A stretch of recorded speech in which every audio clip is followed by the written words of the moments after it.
Bonjour. Aujourd'hui j'avais envie de vous proposer une vidéo quelque peu improvisée. Enfin improvisée, je me suis quand même maquillée. Donc voilà, il y a 30 minutes je n'avais pas cette tête là. Pas du tout, j'étais en train de zoner dans mon canapé.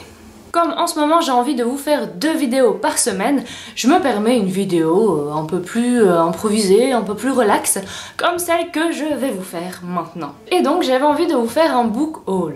En général ce sont les livres qu'on vient d'acheter, mais je vais être honnête, transparente et claire avec vous, la plupart des livres que je vais vous montrer, je ne les ai absolument pas achetés, je les ai eus en exemplaire presse. Vous ne le voyez pas, mais il y a plusieurs piles de livres à côté de moi et je ne sais pas par laquelle commencer. Je vais prendre le premier livre qui vient. Premier livre, c'est Tout sauf moi de Francesca Melandri. En fait, clairement, je me rappelais plus du tout du résumé, mais en lisant la 4e de couverture, ça me revient. Ce livre se passe à Rome en 2010. On va suivre une quarantenaire, Hilaria, qui un jour va trouver sur le pas de sa porte un jeune Éthiopien. Et en fait, il lui dit, donc l'Éthiopien lui dit qu'il va chercher son grand-père et il se trouve qu'ils ont le même grand-père.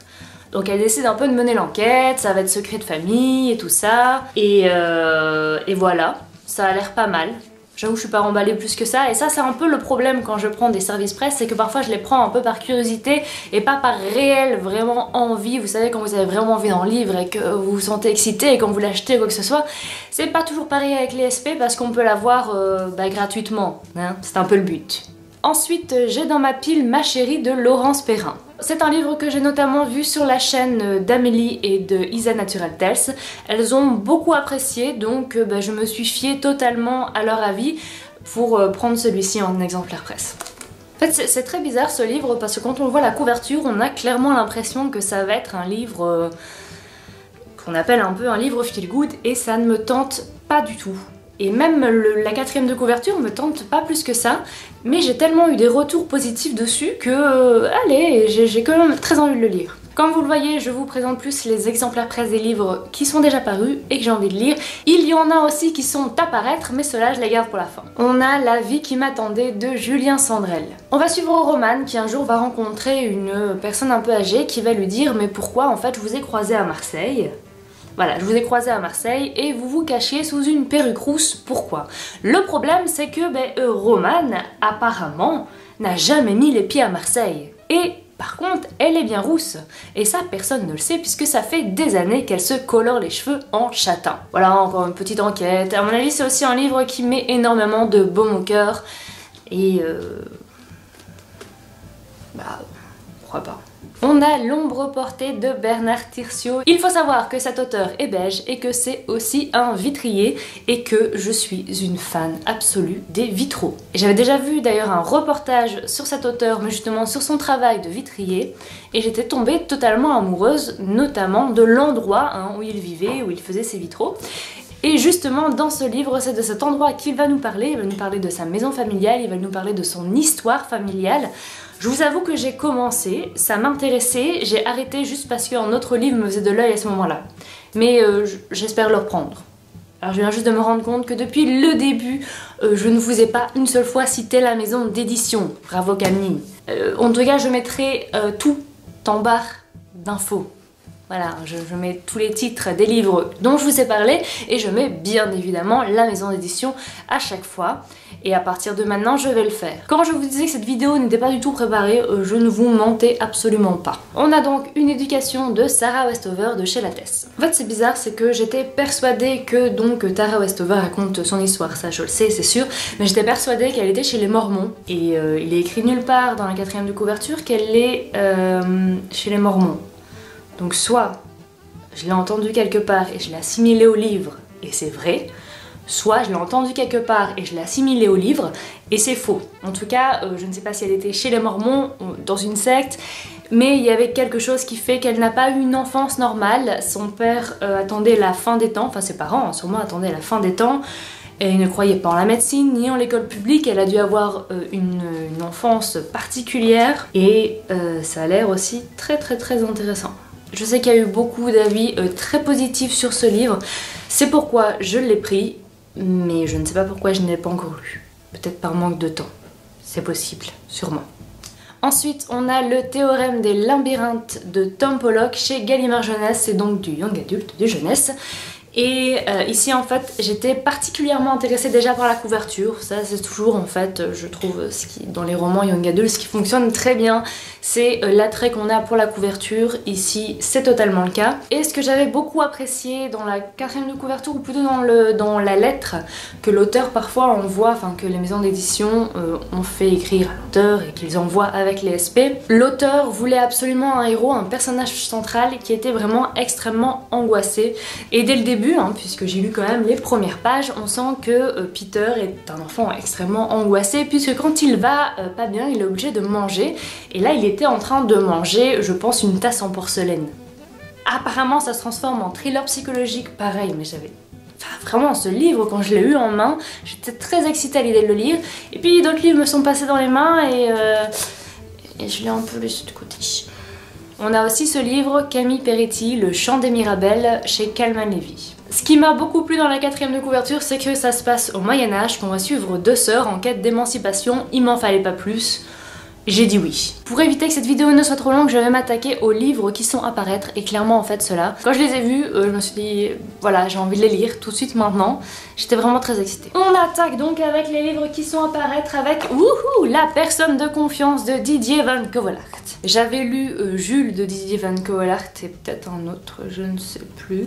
Enfin, bon, bref, j'avais beaucoup aimé, je trouve que c'est une lecture qui passe bien. Voilà, c'est feel good sans être trop lourd.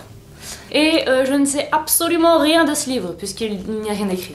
Il n'y a même pas une petite lettre, rien, je l'ai juste pris, mais j'ai hâte de le lire. C'était chez Albin Michel, Didier Van Coevelaert. Et là, on a Lucas de Franck Tillier. C'est un livre à mon avis qui est extrêmement attendu par ses fans et qui est extrêmement attendu par moi aussi. Alors j'ai pas lu énormément de livres de Franck Tillier, mais j'adore son écriture. Et en ce moment, j'ai énormément de mal à me mettre dans les thrillers, dans les polars, je sais pas pourquoi, j'y arrive pas.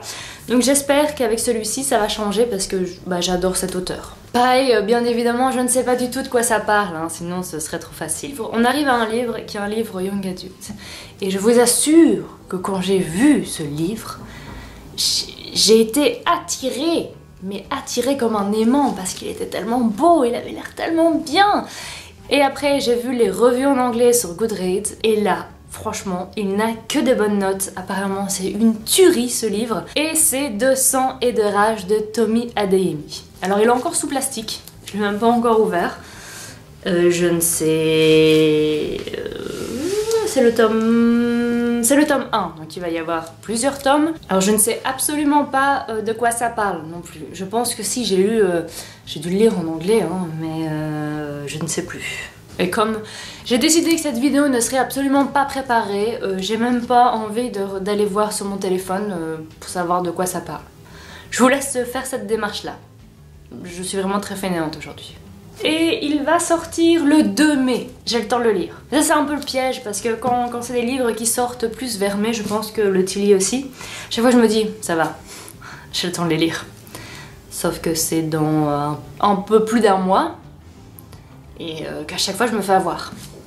On est aussi dans un tome 1, Victor Fleury, La Croisade éternelle, et le tome 1 s'appelle La prêtresse esclave. Celui-ci apparaît le 10 avril. Ok, c'est donc une prêtresse qui est la servante de l'héritier royal. Elle déteste la famille régnante. Et la famille régnante utilise des esclaves sacrés dont il s'est approprié les sens grâce à des pouvoirs mystiques. C'est-à-dire que les esclaves ressentent leurs douleurs, leurs sensations, leurs plaisirs, leur mémoire. Et elle va devoir suivre son maître et sauver l'Empire. Ok. Ça promet du lourd. Rien que comme ça, en ayant lu la quatrième de couverture et en ayant vu juste la couverture, je suis un peu partagée.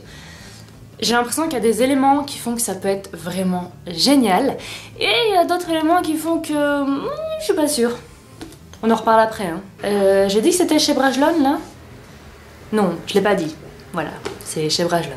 Là je ne fais que vous parler des livres, la plupart je ne connais même pas, je connais pas la quatrième de couverture puisque cette vidéo n'est pas préparée, c'est le but, et puis je ne les ai pas lus, c'est extrêmement frustrant pour moi, sachez-le, mais si vous voulez me suivre dans mes lectures, puisque souvent sur Instagram, soit je fais des stories, soit je fais des photos, où je parle de ma lecture en cours, ce qui amène un peu plus de spontanéité, surtout dans les stories, comparé peut-être aux vidéos que je vous fais, puisque je ne vous parle pas de tous les livres, ce n'est pas possible, il faut un moment que je respire, voilà.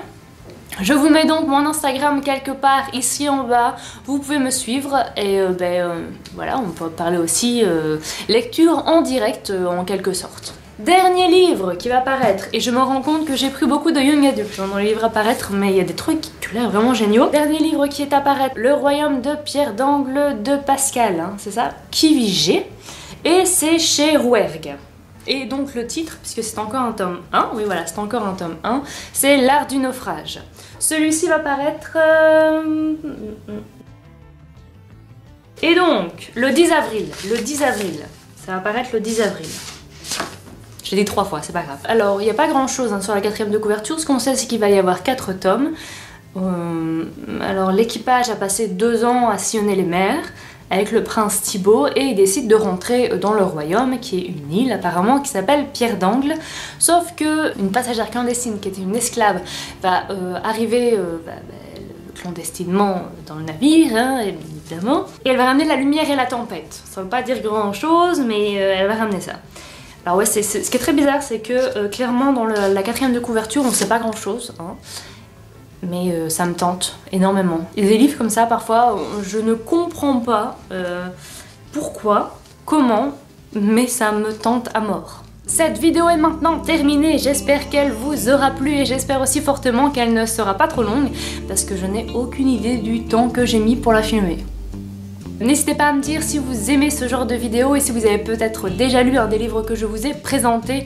Je vous laisse ici, je vous souhaite une excellente journée, une excellente semaine et je vous dis à très bientôt. Ciao!